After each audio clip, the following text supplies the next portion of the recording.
Welcome back clean news. चलिए देखते हैं उत्तर प्रदेश की 25 फटाफट बड़ी खबरें। इससे पहले आप यूपी के किस जिले से न्यूज को देख रहे हैं हमें कमेंट बॉक्स में जरूर बताएं। साथ ही डेली अपडेट रहने के लिए चैनल को सब्सक्राइब कर बेल आइकन को दबाना ना भूलें। आज का लाइक एम 100 है, उम्मीद करते हैं आप पूरा कर देंगे। तो चलिए बढ़ते हैं खबरों की ओर। फर्जी मतदान की अफवाह फैलाने पर जानिए क्या होगा एक्शन। चुनाव आयोग ने जारी किया आदेश। यूपी पंचायत चुनाव में मतदान के दौरान यदि किसी ने फर्जी मतदान कराने की शिकायत की तो शिकायतकर्ता को जेल भी जाना पड़ सकता है। चुनाव आयोग ने फर्जीवाड़ा करने वालों पर शिकंजा कसते हुए कार्रवाई करने के आदेश दिए हैं। चुनाव आयोग को निष्पक्ष एवं शांतिपूर्ण ढंग से संपन्न कराने के लिए पुलिस प्रशासन ने तैयारियों को शुरू कर दिया है। चुनाव के दौरान किसी भी प्रकार की कोई गड़बड़ी न हो, इसके लिए भी चुनाव आयोग ने निर्देश जारी किए हैं। सपा ने जेल में बंद आईपीएस अरविंद सेन की पत्नी प्रियंका को दिया टिकट, जाने पूरी लिस्ट। आईपीएस अरविंद सिंह यादव पशुपालन घोटाले में काफी समय तक फरार रहने के बाद इस समय जेल में बंद है। समाजवादी पार्टी ने इसकी पत्नी प्रियंका को जिला पंचायत सदस्य का टिकट दिया। वहीं प्रियंका की जेठानी और आनंद सेन यादव की पत्नी इंदु सेन को भी टिकट मिला है। पंचायत चुनाव लड़ रहे उम्मीदवार की हत्या, प्रधान समेत 8 के खिलाफ केस दर्ज। उत्तर प्रदेश में 15 अप्रैल से होने जा रहे पंचायत चुनाव के पहले ही हिंसा शुरू हो गई है। सोमवार की रात को आजमगढ़ जिले के बरहत पुलिस सर्कल के उसाहर सोनहारा गांव में पंचायत चुनाव के उम्मीदवार की लाठी डंडों से पीट कर हत्या कर दी गई। पुलिस ने मौजूदा ग्राम प्रधान समेत 8 लोगों के खिलाफ मामला दर्ज किया है। सिद्धार्थनाथ सिंह बोले, यूपी में कोरोना केस जरूर बढ़े लेकिन अभी लॉकडाउन जैसी स्थिति नहीं है। उत्तर प्रदेश में कोरोना संक्रमण की दूसरी लहर तेजी पकड़ती दिख रही है। लगातार यहां संक्रमण के मामले में इजाफा देखने को मिल रहा है। इसी बीच योगी सरकार ने साफ कर दिया कि केस जरूर बढ़े लेकिन लॉकडाउन जैसी स्थिति अभी नहीं है। उत्तर प्रदेश सरकार के प्रवक्ता और कैबिनेट मंत्री सिद्धार्थनाथ सिंह ने मंगलवार को कहा कि यूपी में केस जरूर बढ़ रहे हैं लेकिन अभी लॉकडाउन जैसी कोई स्थिति नहीं है। कोविड-19 को लेकर हम पूरी तरह से सतर्क कर लोगों को जागरूक किया जा रहा है।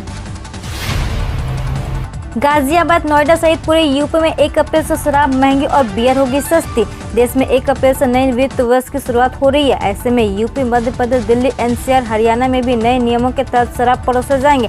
हालांकि दिल्ली में नई एक्साइज पॉलिसी के तहत पुराने शराब के स्टॉक को 3 महीने में खत्म करने के लिए कहा गया। ऐसे में दिल्ली में तो शराब की कीमतें नहीं बढ़ेगी लेकिन दिल्ली से सटे गाजियाबाद और नोएडा में अब शराब महंगी हो जाएगी। उत्तर प्रदेश में 1 अप्रैल से नया आबकारी सीजन शुरू होने जा रहा है। नए आबकारी सीजन में यूपी में बियर, देसी और अंग्रेजी शराब के नए दाम लागू हो जाएंगे। नए आबकारी सीजन में 1 अप्रैल से बियर सस्ती होने जा रही है तो वहीं देसी और विदेशी शराब महंगी हो जाएगी। 2022 के यूपी चुनाव में भाजपा की निगाहें सभी 403 सीटें जीतने पर।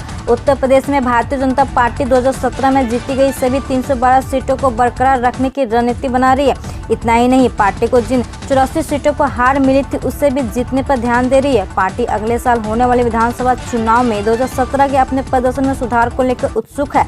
2017 में भाजपा ने अपने गठबंधन सहयोगियों के साथ 325 और व्यक्तिगत रूप से 312 सीटों जीती थी। सूबे के मुख्यमंत्री योगी आदित्यनाथ ने भी इस रणनीति पर काम करने के संकेत अपने मंत्रिमंडल समेत पार्टी कार्यकर्ता को दे दिए हैं।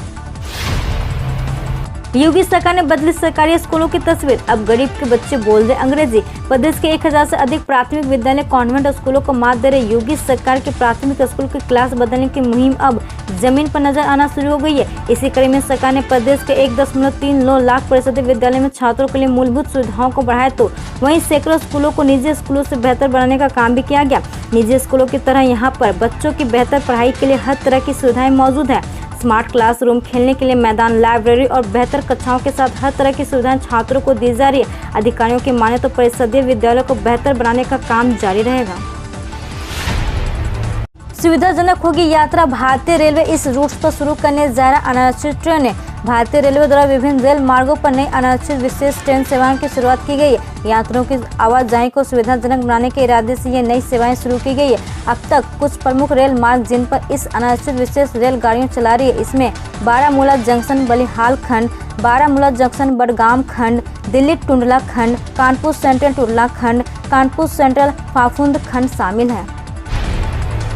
रेलवे स्टेशन पर आपको मिलेगी एयरपोर्ट जैसी सुविधाएं। रेल मंत्रालय की ओर से पीपीपी यानी पब्लिक प्राइवेट पार्टनरशिप के तहत देश भर के 123 रेलवे स्टेशन का पूर्ण विकास किया जा रहा है। इन स्टेशनों का कार्यकाल के लिए करीब 50,000 करोड़ रुपए के निवेश की आवश्यकता।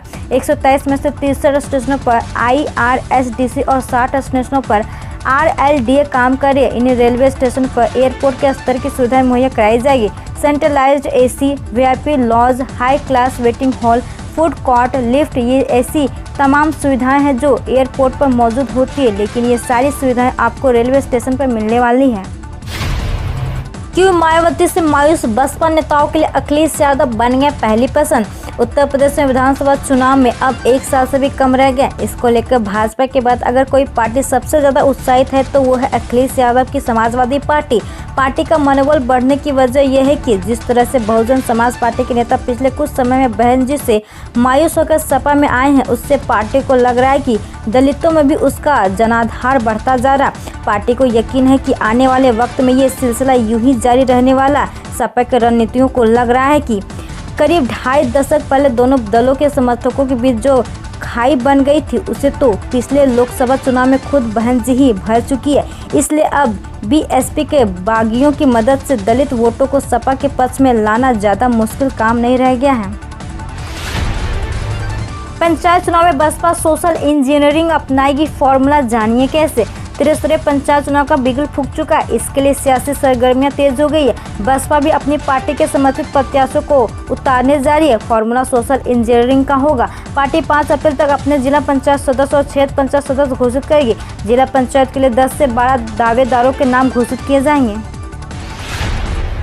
31 मार्च के बाद यूपी के इस जिले के शिक्षा विभाग के बिगड़ जाएंगे हालात, जानिए क्या है वजह। 31 मार्च को वित्त वर्ष के समापन के साथ ही बेसिक शिक्षा परिषद के 53 शिक्षकों समेत 100 से ज्यादा शिक्षकों को भी विभाग से विदाई होगी। वित्त एवं लेखाधिकारी ने सेवानिवृत्त होने वाले शिक्षकों का डाटा तैयार कर लिया गया। शनिवार को उनका पेंशन फंड के लिए डाटा तैयार कर लिया गया। वरिष्ठ कोषाधिकारी और वित्त एवं लेखाधिकारी शैलेंद्र प्रताप सिंह ने बताया कि सभी 53 शिक्षकों का डाटा तैयार कर लिया गया। सेवानिवृत्ति के साथ ही उन्हें फंड समेत बकाया भुगतान के चेक जारी कर दिए जाएंगे। 5 हवाई अड्डों से अंतर्राष्ट्रीय उड़ान देने वाला पहला प्रदेश बना यूपी। प्रदेश में 7 नए रूट्स पर शुरू हुई हवाई सेवाएं। उत्तर प्रदेश 5 हवाई अड्डों से उड़ान भरने वाला पहला प्रदेश बन चुका। 2 दिनों के भीतर प्रदेश में 7 नए रूट्स पर हवाई सेवाएं शुरू की गई है। इसमें से 5 की शुरुआत रविवार 28 मार्च को हुई तो 2 रूट्स पर उड़ान की सेवा 29 मार्च से शुरू हो गई है। होली के मौके पर गोरखपुर से लखनऊ के लिए उड़ान शुरू हो गई है। इसी तरह प्रयागराज भोपाल, प्रयागराज भुवनेश्वर, आगरा भोपाल और आगरा बेंगलुरु की फ्लाइट भी शुरू कर दी गई है। सोमवार को आगरा मुंबई और आगरा अहमदाबाद की उड़ानें शुरू कर दी गई है। इसी तरह से उत्तर प्रदेश 5 हवाई अड्डे से अंतर्राष्ट्रीय उड़ान देने वाला पहला प्रदेश बन गया। इसका लाभ गोरखपुर के लोगों के साथ साथ आसपास के जिलों वालों को भी मिलेगा।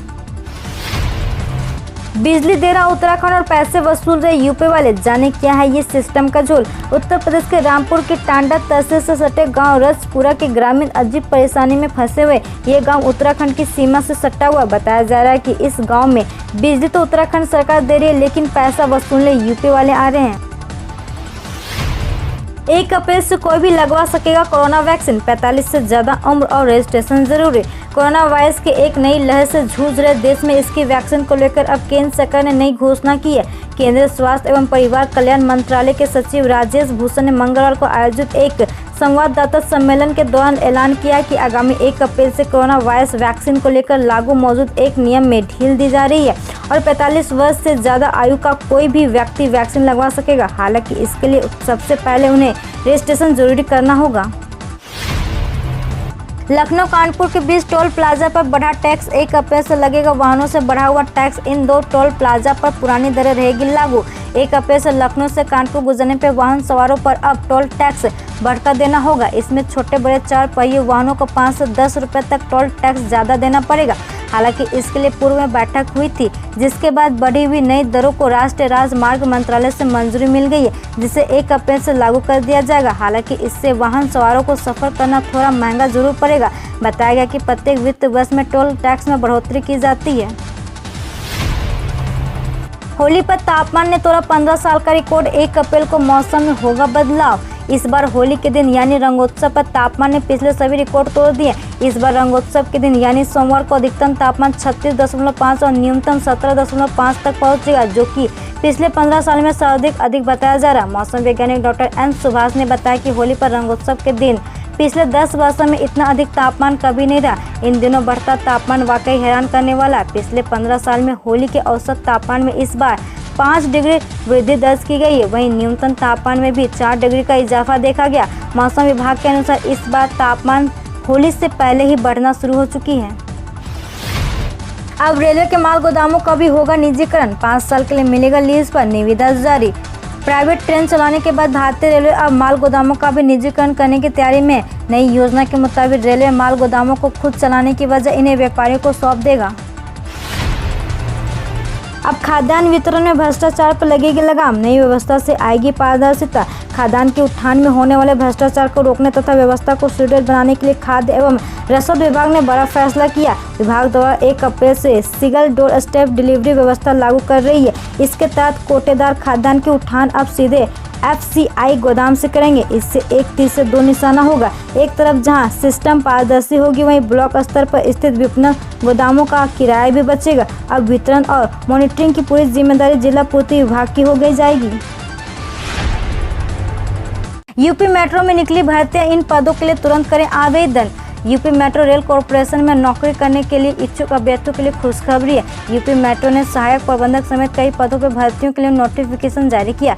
इन पदों के लिए इच्छुक अभ्यर्थी UPMRC की ऑफिशियल वेबसाइट www.lmrcl.com पर जाकर ऑनलाइन आवेदन कर सकते हैं। UPMRC की तरफ से जारी नोटिफिकेशन के मुताबिक कुल 292 खाली पदों पर भर्ती की जानी है। यूपी मेट्रो में खाली पदों पर भर्ती के लिए इच्छुक अभ्यर्थी UPMRC के आधिकारिक नोटिफिकेशन को ठीक से पढ़ ले, उसके बाद ही आवेदन करें, क्योंकि कोई भी गलती आपका आवेदन निरस्त करवा सकती है। क्योंकि यूपी मेट्रो की तरफ से कहा गया है कि ऑनलाइन आवेदन पत्र में गलती या फिर कमी पाए जाने पर उसे कैंसिल करने के लिए वह स्वतंत्र होगा। तमिलनाडु में बोले मोदी, महिलाओं का अपमान करना कांग्रेस और DMK की संस्कृति। मोदी ने कहा, मैं उस जमीन पर हूँ जहाँ के बेटे और बेटियों ने अपने आदर्शों से कभी समझौता नहीं किया और अन्याय के खिलाफ हमेशा लड़े। यहाँ से मैं कांग्रेस और DMK को बताना चाहता हूँ कि अपने पार्टी नेताओं को नियंत्रण में रखें। प्रधानमंत्री ने DMK और कांग्रेस को निशाना पर लेते हुए कहा कि महिलाओं का अपमान करना दोनों दलों की संस्कृति है। कुछ दिन पहले DMK के MLA प्रत्याशी डिंगडी गुलियोनी ने महिलाओं पर बेहद शर्मनाक टिप्पणी की थी और DMK ने उन्हें रोकने के लिए कुछ भी नहीं किया। बस आने ही वाले किसानों के खाते में 8वीं किस्त, करीब 11 करोड़ 74 लाख किसानों को प्रधानमंत्री किसान सम्मान निधि योजना की 8वीं किस्त 1 अप्रैल 2021 से मिलनी शुरू होगी। इस किस्त के तहत किसानों के खाते में 2000 रुपये आएंगे। जिन किसानों ने अब तक PM किसान सम्मान निधि में अपना रजिस्ट्रेशन नहीं कराया, वे अगर 31 मार्च से पहले आवेदन कर देते हैं तो उनको भी अप्रैल महीने की किस्त मिलनी जाएगी। इससे पहले 7वीं किस्त दिसंबर 2020 में जारी हुई थी। डेबिट कार्ड या क्रेडिट कार्ड से करते सारे पेमेंट तो जरूर जान लें नई गाइडलाइंस। 1 अप्रैल से बदल रहे हैं नियम। अगर आपने अपना मोबाइल या बिजली का बिल, नेटफ्लिक्स सब्सक्रिप्शन का पेमेंट डेबिट कार्ड या क्रेडिट कार्ड से लिंक कर रखा है और उसमें अतिरिक्त ऑथेंटिकेशन नहीं हुआ है तो 1 अप्रैल से आपका ऑटो डेबिट पेमेंट पूरा नहीं होगा और आपके सब्सक्रिप्शन या पेमेंट पर असर पड़ेगा। रिजर्व बैंक के गाइडलाइंस के मुताबिक bank card service providers online vendors को एडिशनल फैक्टर ऑथेंटिकेशन के नियम लागू करने थे, लेकिन बैंक इसे पूरी तरह लागू नहीं कर पाए हैं और नए नियम लागू करने पर बैंकों का खर्च भी बढ़ेगा और उसका भार ग्राहकों पर भी आ सकता है। पोस्ट ऑफिस के खाते से भी होगा बैंक खाते में पैसा ट्रांसफर। आप यदि घर बैठे किसी भी बैंक में रुपए जमा करना चाहते हो तो डाक विभाग के डाकिए के जरिए ये तुरंत जमा हो जाएगा। डाक विभाग ने कोरोना संक्रमण काल में आमजन के लिए इसकी शुरुआत की है। इसके लिए रुपए भेजने वालों को अपने क्षेत्र के डाकिए से बात कर धनराशि कैश दिए गए खाता संख्या में पैसा ट्रांसफर कर दिया जाएगा। इसकी OTP ग्राहक के मोबाइल पर मिल जाएगी। डाक विभाग की इस सेवा को डोमेस्टिक मनी ट्रांसफर सेवा नाम दिया गया है। शरद पवार की तबीयत बिगड़ी, ब्रिज कैंडी हॉस्पिटल में भर्ती। महाराष्ट्र में सचिवबाजी केस को लेकर जारी सियासी घमासान के बीच बड़ी खबर सामने आई है। यहाँ राष्ट्रवादी कांग्रेस पार्टी के अध्यक्ष शरद पवार की अचानक तबीयत बिगड़ गई है। उनको पेट में तेज दर्द की शिकायत है। जानकारी के अनुसार पवार को मुंबई स्थित कैंडी हॉस्पिटल में भर्ती कराया गया है। हम रोज ऐसे ही न्यूज लाते रहेंगे, तो यदि आपने अभी तक क्लीन न्यूज को सब्सक्राइब नहीं किया है तो पहले फटाफट सब्सक्राइब कर लें, साथ ही बेल आइकन को दबा दें ताकि कोई अपडेट मिस ना हो।